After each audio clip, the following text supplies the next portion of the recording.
ഇന്ത്യയിലെ ഏറ്റവും പഴക്കം ചെന്നതും ഉന്നതവുമായ സാഹിത്യ പുരസ്കാരമാണ് ജ്ഞാനപീഠ പുരസ്കാരം. മികച്ച സാഹിത്യ സംഭാവനയ്ക്ക് കൊടുക്കുന്ന ജ്ഞാനപീഠ പുരസ്കാരം 2023 58ാമത്തത് പ്രഖ്യാപിച്ചു. അതാണ് ലേറ്റസ്റ്റ് ആയിട്ട് വന്നത്. ഇത് 2 പേർക്കാണ് കിട്ടിയിട്ടുള്ളത്. ഗുൽസാർ, ജഗദ്ഗുരു രാംഭദ്രാചാര്യ എന്നീ 2 പേർക്കാണ്. ഉറുദു കവിയായിട്ടുള്ള ഗുൽസാറിനും ജഗദ്ഗുരു രാംഭദ്രാചാര്യ എന്നുള്ള സംസ്കൃത പണ്ഡിതനുമാണ് 2023 58ാമത് ജ്ഞാനപീഠ പുരസ്കാരം ലഭിച്ചിട്ടുള്ളത്. ജ്ഞാനപീഠം മരണാനന്തരം കൊടുക്കില്ല കേട്ടോ. ഫസ്റ്റ് വൺ നമുക്ക് ഗുൽസാറിനെ കുറിച്ചുള്ള ഡീറ്റെയിൽസ് നോക്കാം. പഞ്ചാബിലാണ് ഗുൽസാറിൻ്റെ ജന്മദേശം. അദ്ദേഹം സമ്പൂരൺ സിംഗ് കൽറ എന്നുള്ള പേരാണ് പണ്ട് ഉണ്ടായിരുന്നത്. പിന്നീടാണ് ഗുൽസാർ എന്നുള്ള പേരിൽ അറിയപ്പെടാൻ തുടങ്ങിയത്. അപ്പം യഥാർത്ഥ നാമം സമ്പൂരൺ സിംഗ് കൽറ എന്നുള്ളതാണ്.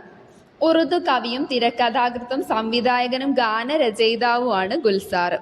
പിന്നെ 2002 ഇദ്ദേഹത്തിന് സാഹിത്യ അക്കാദമി അവാർഡ് കിട്ടിയിട്ടുണ്ട്.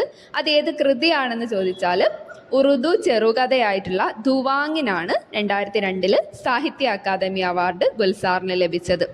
പിന്നെ 2004 ഇദ്ദേഹത്തിന് പത്മഭൂഷൺ പുരസ്കാരം ലഭിച്ചിട്ടുണ്ട്.